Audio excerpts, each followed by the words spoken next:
I couldn't believe my eyes when the bold man strode up to our table with a cocky swagger, never once glancing my way. He seized my wife's hand, a contemptuous sneer twisting his mouth. "Why waste your time with this weakling?" he taunted. "Dance with me first, then I'll show you what a real man can give." The brazenness of his words dropped the restaurant into stunned silence. The soft piano seemed to falter, as if the player himself had paused to watch. The venue, Geneva's most exclusive dining room, exuded refinement, dim lights throwing a warm glow over polished mahogany. Tonight, though, that elegance felt like a gilded cage. Amal sat opposite me, radiant and arresting. Her dark hair was perfectly styled, framing a face that could command attention. Her crimson lips matched the sleek evening gown that hugged her just so. Yet her eyes, which once held warmth, were distant and hard, revealing the emptiness that had widened between us over the past 6 months. Our 15-year marriage was strained, and I had hoped tonight might reconnect us. Instead, I watched her drift away. Long hours at the firm, cryptic messages, and unexplained absences had worn the trust thin. Her silence said more than any confession. As we sipped wine, a looming shadow disrupted the fragile balance. He was tall, broad-shouldered, his tailored suit suggesting both money and arrogance. Piercing blue eyes locked on Amal, ignoring me entirely. "Amal," he said smoothly, voice dripping charm and insolence. "I didn't expect to find you here tonight."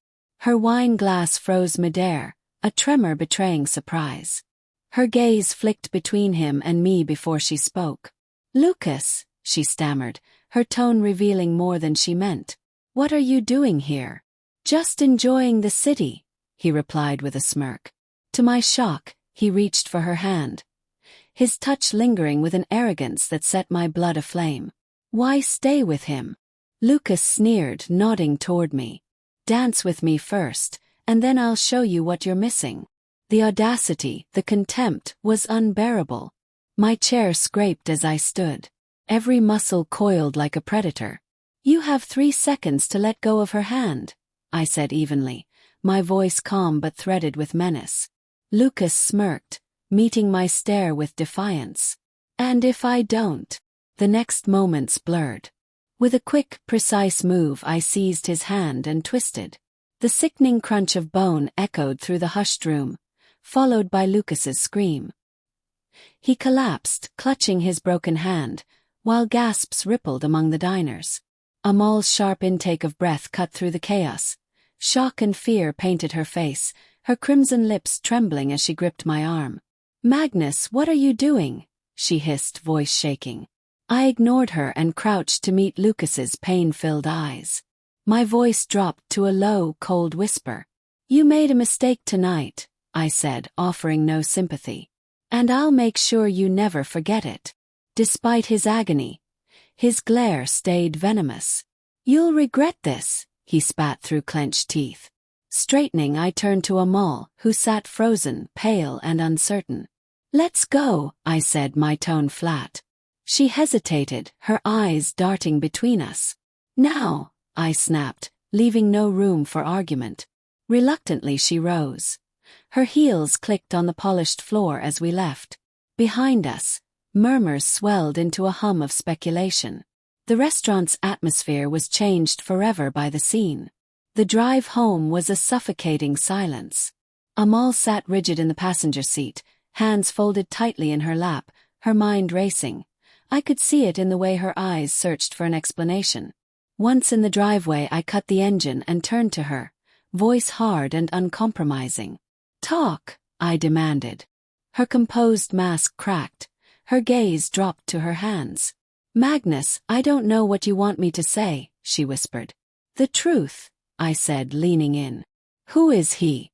How long has this been going on?" Tears welled, but I felt no pity. There was no longer room for sympathy. "It's complicated," she began, but I laughed bitterly and cut her off.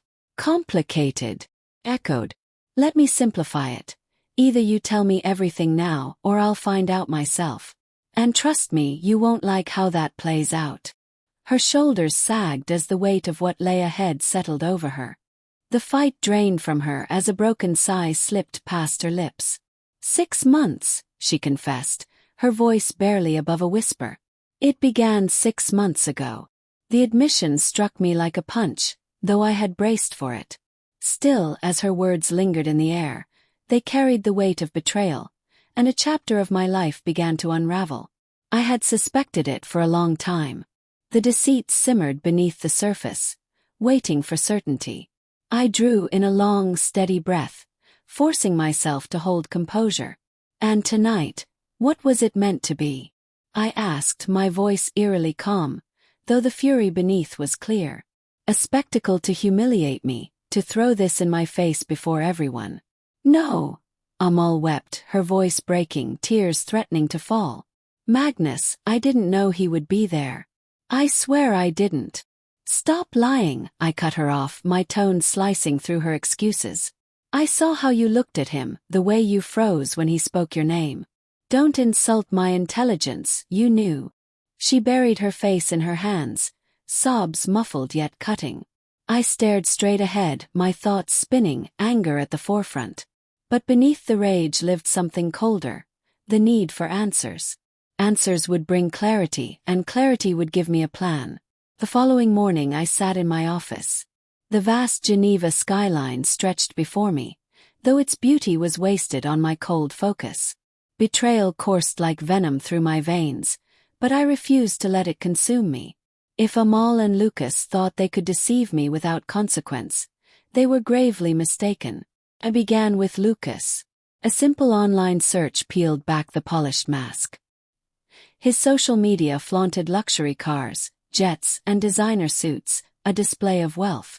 But beneath the surface lay failure, collapsed ventures, lawsuits, and whispers of corruption.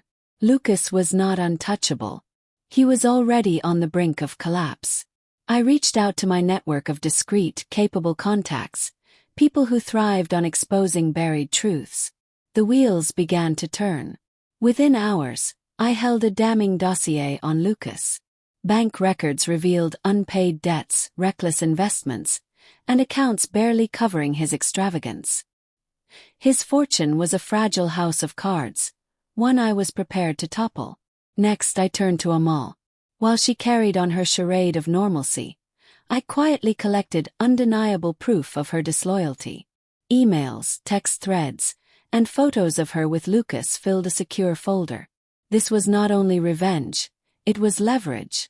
If Amal challenged me during the divorce, I would wield the truth without mercy. The execution, the final act, was to destroy them both in a way they could never recover. I ensured Lucas was invited to an exclusive charity gala, attended by Geneva's most powerful and influential. At the same time, I placed the dossier of his corruption into the hands of an eager journalist. By night's end, Lucas's world collapsed. Headlines spread across Swiss outlets. High society scandal, fraud, and deception exposed in Lucas Hen's double life. The report revealed every sordid detail: financial crimes, extortion, and manipulation. The fallout was instant. Authorities froze his accounts, seized assets, and launched investigations. Former allies abandoned him, scrambling from the wreckage. Lucas, once arrogance personified, vanished into hiding. Amal's downfall followed swiftly. When I handed her divorce papers, her protests crumbled under the weight of evidence. Our airtight prenuptial ensured she left with nothing. Her social circle, ever shallow, turned their backs. Whispers grew into accusations, and invitations vanished. Even her family, shamed by the scandal, distanced themselves, leaving her to face ruin alone. The aftermath unfolded like a symphony of justice. Headlines dominated for weeks, turning Lucas and Amal into pariahs. Lucas faced prosecution, his wealth liquidated to pay debts. Amal, once proud and graceful, became a shadow, exhausted, abandoned, and quietly desperate. Months later, as the divorce neared its end, she approached me. Her once confident voice shook as she said, "Magnus," her eyes pleading, "I know I wronged you, but was all of this truly necessary?" I met her gaze, my expression unyielding as steel beneath the Geneva skyline. You made your choices, Amal. Choices have consequences. Tears brimmed as her shoulders sagged beneath regret. Without another word, she walked away into a world that no longer embraced her. Life gradually settled into a steadier rhythm. The house, once heavy with silence and resentment, now held peace. I poured myself into work, sealing deals and expanding my firm's reach across Europe. The sting of betrayal lingered, but with time it dulled, replaced by clarity and renewed resolve. One evening I attended another gala, this time with quiet confidence. As I moved through the crowd, a gentle tap touched my shoulder. Turning, I faced a woman radiating understated grace. "Mr. Adler," she greeted warmly, her tone genuine. "I'm Isabel, a historian. I've heard much about your work. It's remarkable." We spent the evening engrossed in conversation. Isabel's wit and intelligence were a refreshing change from the shallow exchanges I had grown used to. For the first time in years I felt a spark, something honest and untainted. That night, standing on my balcony, the city lights stretching endlessly before me, I reflected on the path that had carried me here. Betrayal had threatened to break me, but instead it had forged me stronger. Raising a glass of wine toward the sky, I whispered the words that had become my mantra. Pain refines us, resilience shapes us. Turning from the night air, I left one final thought behind. Betrayal can break you, but renewal rebuilds.